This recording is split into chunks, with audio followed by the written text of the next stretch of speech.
Good morning, everyone. So today's chapter is chapter 6, cascading style sheet, and topic is cascading style sheet, same the CSS. तो मैंने आपको बताया था CSS हम क्यों बनाते हैं, क्या यूज़ है CSS बनाने का। तो सबसे बड़ा यूज़ ये है कि जो हम वेबसाइट बनाते हैं, जो वेब पेजेस बनाते हो ना, अगर उनको इंटरलिंक कर देंगे तो वेबसाइट बन जाएगी, because website is a collection of multiple web pages. यहाँ पर जो आपको ये दिख रहे हैं ना, ये वेब पेजेस हैं, ठीक है। और इनका जो ये कलेक्शन है, इट इज़ अ वेबसाइट।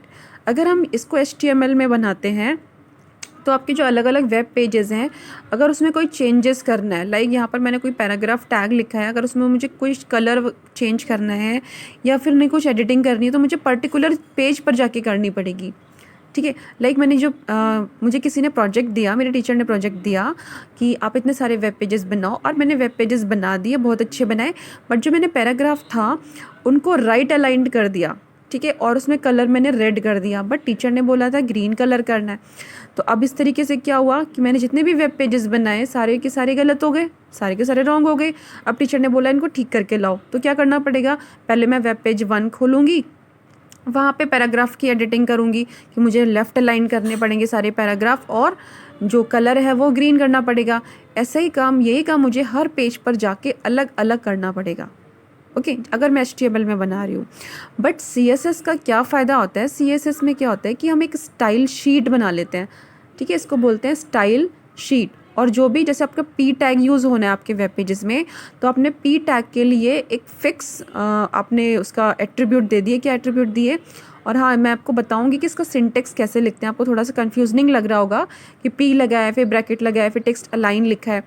तो इसके जो टैग्स होते हैं, थोड़े से टैग्स तो सेम होते हैं, बट इसके जो एट्रीब्यूट होते हैं थोड़े से डिफरेंट होते हैं। ये मैं सिंटेक्स में बताऊंगी बाद में कैसे लिखा जाता है।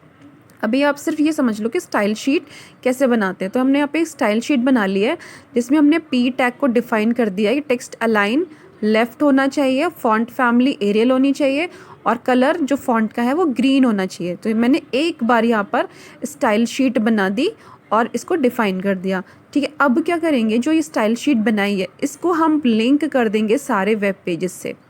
जब इस वेब पेज की कोडिंग करेंगे, तब हम एक लिंक होता है उसको यहाँ पर लिख देंगे, स्टार्टिंग में ही HTML से पहले लिख देंगे। तो जो आपकी यहाँ पर एडिटिंग है P टैग की, वो पूरे जहाँ जहाँ पर आप P टैग यूज़ करोगे इस वेब पेज में, वहाँ पर वो एडिटिंग आ जाएगी। यानी कि आपने सिर्फ एक लाइन लिखी है स्टाइल शीट में, और इस स्टाइल शीट के एड्रेस को आप अगर सारे वेब पेजेस में कॉल कर लोगे, ठीक है, इन जो एक लाइन होती है वो सब वेब पेजेस में लिख लोगे, तो आप क्या करोगे, आपके टीचर ने बोला कि ये तो मुझे गलत लग रहा है, ये ठीक नहीं लग रहा, तो आप क्या करोगे, सीधा जाके अपनी स्टाइल शीट में चेंजेस करोगे, ठीक है। स्टाइल शीट में एक बार चेंजेस किया, लाइक आपने यहाँ पर लिख दिया text align right, font family Microsoft cursive, कुछ भी लिख दिया फॉन्ट का नाम, और आपने यहाँ पे क्या किया, कलर कर दिया रेड।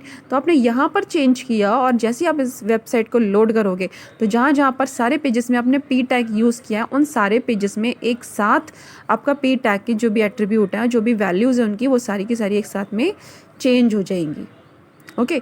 तो ये काम है हमारा CSS का। अभी इसको देख कर डरना मत, मैं आपको समझाऊंगी कैसे लिखा जाता है ये। अभी बस इतना समझो कि CSS का काम क्या है, ठीक है। कि हम इस CSS का सबसे बड़ा बेनिफिट यही है कि HTML में वेब पेज जिसको आपको हर पेज पर अलग अलग जाके एडिटिंग या फॉर्मेटिंग करनी पड़ेगी, बट CSS में ऐसा नहीं होता। CSS में आप एक फाइल में चेंज करते हो और सभी जगह चेंजेस हो जाते हैं। Yes, now advantages of CSS के एडवांटेजेस क्या क्या हैं। CSS save time, you can write CSS once and then attach the same sheet to multiple HTML pages. You can define a style for each HTML element and apply it to as many web pages as you want. This saves time. जैसे मैंने अभी बताया था कि CSS में जहाँ पर भी हमें चेंजेस करने होते हैं वो हम एक स्टाइल शीट में करते हैं और सारे वेब पेजेस में अपने आप हो जाते हैं, तो automatically it saves time. Pages download it faster. If you are using CSS you are not required the HTML write HTML tag attributes every time. हमेशा आपको लिखने की ज़रूरत नहीं होती, just write on CSS rule of tag and applied all the occurrence of that tag. So less code means faster download of the web page. ठीक है, अगर आपको चेंजेस करने होंगे तो आप एक ही जगह चेंजेस करोगे, तो इससे क्या होगा, आपका पेज होगा जल्दी डाउनलोड होगा और जल्दी लोड होगा।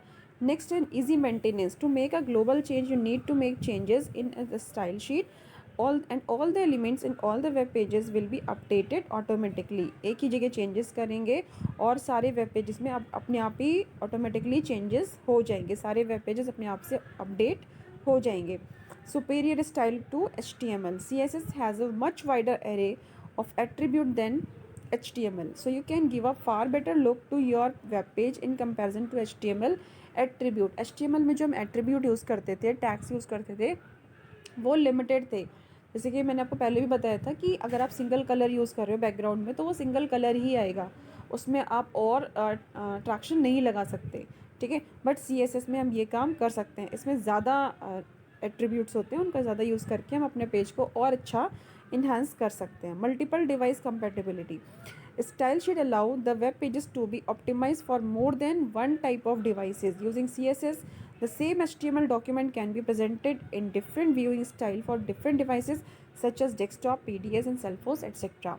जो आपके CSS के पेजेस होते हैं वो किसी भी टाइप के डिवाइस पर चलने के लिए बने होते हैं, वो किसी भी डिवाइस पर लोड हो जाएंगे. लाइक आपका अगर डेस्कटॉप पर तो उसमें भी लोड होंगे, अगर PDA है तो उसमें भी लोड होंगे, और अगर वो टैबलेट है या सेल फोन है तो उसमें भी आपके CSS के पेजेस अच्छे से रन करेंगे. ठीक है, नेक्स्ट है आपका global web standards. Various HTML attributes are deprecated nowadays.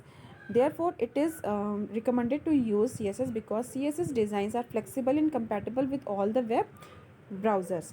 ये जिसके CSS के पेजेस होते हैं वो सारे के सारे वेब ब्राउज़र्स पर चलने में एबल होते हैं. वो किसी भी वेब ब्राउज़र पर आराम से ओपन हो सकते हैं, लोड हो सकते हैं, चाहे आपका वेब ब्राउज़र इंटरनेट एक्सप्लोरर हो, चाहे मोजिला फायरफॉक्स हो, चाहे ओपेरा मिनी हो या फिर वो गूगल क्रोम हो. नेक्स्ट है आपका offline browsing. CSS can store web application locally with the help of an offline code which ensures faster loading and better overall performance of the website. ठीक है, ये आपकी ऑफलाइन ब्राउजिंग के लिए भी बहुत ज़्यादा हेल्पफुल होते हैं. जैसे कभी कभी क्या होता है कि हम पेजेस को डाउनलोड कर लेते हैं और अपने नेट को ऑफ कर देते हैं, तभी भी आपके पेजेस आराम से ओपन होंगे और लोड होंगे. नेक्स्ट है आपके डिसएडवांटेजेस ऑफ CSS. अभी तक हमने एडवांटेजेस पढ़ी, नाउ हर एक चीज़ की कुछ ना कुछ लिमिटेशंस भी होती हैं, डिसएडवांटेजेस भी होते हैं. We will look further it. In spite of being an easy, effective technology to manipulate the aesthetic aspect of a web page, CSS has its limitation, which are as follows. First है आपका inconsistent browser support. अब जो आपके कभी कभी क्या होता है, कुछ कुछ पेजेस किसी किसी ब्राउज़र पे ओपन नहीं होंगे. Different browsers have distinct level of compliance with CSS. Some features are supported while some are not. अब CSS के कुछ तो फीचर्स चलेंगे और कुछ फीचर्स नहीं चलेंगे. यहाँ पे फीचर्स से मतलब टैग से है कि कुछ भी टैग में तो फॉर्मेटिंग शो होगी किसी किसी ब्राउज़र में और कुछ फॉर्मेटिंग शो नहीं होगी. रिस्ट्रिक्टेड बैकग्राउंड्स पर element. With CSS you can not specify more than one background image for each element. ठीक है, कि अब जब हम CSS का यूज़ करते हैं, अगर आपने CSS की एक फ़ाइल बनाई है और उसमें आपने बैकग्राउंड एक लगा दिया तो जो वेबसाइट होगी उसके सारे वेब पेजेस पर वही सेम बैकग्राउंड आएगा. उसमें आप ये नहीं कर सकते कि आप अलग अलग बैकग्राउंड लगा लो सारे वेब पेजेस में, क्योंकि उन सारे वेब पेजेस को एक ही स्टाइल शीट से कंट्रोल किया जा रहा है. जो भी चेंजेस होंगे उससे स्टाइल शीट में होंगे. अगर आप सारे वेब पेजेस में अलग अलग बैकग्राउंड्स लगाना चाहते हो तब आपको वो काम HTML में करना होगा, वो काम आप CSS में नहीं कर सकते हो. Lack of variables. अब जो आपका CSS है वो डेटा वैल्यूज़ को स्टोर नहीं करता क्योंकि यहाँ पे वेरिएबल्स नहीं होते. CSS is not design as a programming language. ये प्रोग्रामिंग लैंग्वेज नहीं है, सिर्फ वेब डिज़ाइनिंग के लिए यूज़ होती है. You can not define variables, functions और perform any arithmetic and logic operations. जो कि हम बाकी प्रोग्रामिंग लैंग्वेज में करते हैं अर्थमेटिक ऑपरेशंस, वो हम CSS में नहीं कर सकते. वो तो खैर HTML में भी नहीं कर सकते.